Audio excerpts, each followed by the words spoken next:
Phone কিনতে বন্ধুদের নিয়ে বাড়িতে ডাকাতি অতপার। নারায়ণগঞ্জের রূপগঞ্জে দিন দুপুরে প্রবাসীর বাড়িতে ডাকাতির ঘটনার রহস্য উদ্ঘাটন করেছে পুলিশ।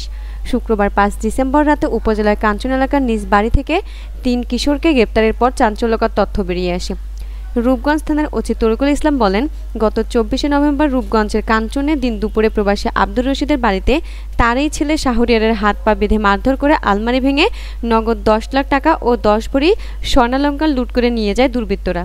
এই ঘটনায় প্রবাসী আব্দুর রশিদ বাদী হয়ে রূপগঞ্জ থানায় একটি ডাকাতির মামলা করেন। তিনি আরও বলেন, শুক্রবার রাতে শাহরিয়ার বন্ধু শাহ আলম একটি নতুন মোবাইল কিনলে তার পরিবার থেকে টাকা বিষয়ে জিজ্ঞেস করে। এ সময় সে টাকার উৎস জানিয়ে দেয়। পরে স্থানীয়রা জানতে পেরে শাহরিয়ার, নাবিল ও শাহ আলমকে আটক করে পিটুনি দিলে তারা ডাকাতির ঘটনায় জড়িত থাকার কথা স্বীকার করে। তাদের কাছ থেকে ডাকাতি হওয়া নগদ ২,৭৮,০০০ টাকা ও ২ ভরি স্বর্ণালংকার উদ্ধার করে। তরিকুল ইসলাম বলেন, প্রাথমিক জিজ্ঞাসাবাদে আসামিরা নতুন মোবাইল কেনা ও ফ্রি ফায়ার গেমসের আইডিয়া কেনার জন্য দিন দুপুরে বাড়িতে ডাকাতির নাটক সাজা বলে স্বীকার করেছে। শনিবার ৬ ডিসেম্বর তাদের আদালতে সোপর্দ করা হয়েছে।